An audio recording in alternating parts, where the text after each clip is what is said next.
السلام عليكم، ازيكم عاملين ايه؟ يا رب تكونوا بخير. انا آية ودي قناتي. النهارده هنعمل الحواوشي المصري بتتبيله خطيره والطعم يجنن زي المحلات بالظبط. تعالى ما نشوف المقادير مع بعض، وقبل ما نبدا الفيديو ما تنسوش تعملوا لايك والاشتراك في القناه عشان يوصلكم كل جديد. يلا بينا نبدا على طول. هنا كيلو الا ربع لحمه مفرومه، طبعا فيها نسبه دهن كبير لان الحواوشي بصل ودهن ده كده كده. وعندنا حوالي 6 بصلات كبار يعني 500 جرام، و200 جرام فلفل، حوالي 10 فلفلات.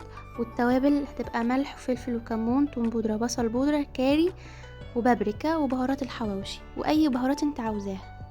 سيبتها حوالي كده ربع ساعة في التلاجة، وبعدها كورتها زي ما انتم شايفين. هي عملت معايا 15 رغيف، 15 رغيف بالظبط. ده بقى افردهم كده في العيش.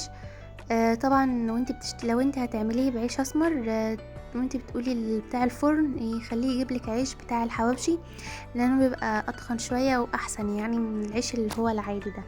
لان ده انا جبته عادي فكان خفيف شويه، لا التاني احسن. هنبدا ندهن بقى سندوتشات كده من فوق ومن تحت بسمنه، وندخلها في الفرن او على الجريل او اي حاجه. انا عملتها على الجريل والفرن الاتنين.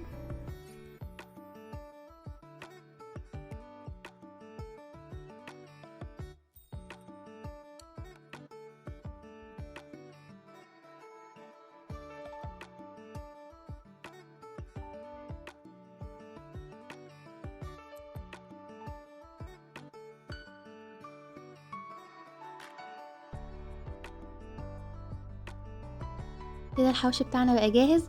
الريحة كانت قلب الدنيا والطعم خطير. يا رب تعجبكم الوصفة، واستنوني فيديو جديد، والسلام عليكم ورحمة الله.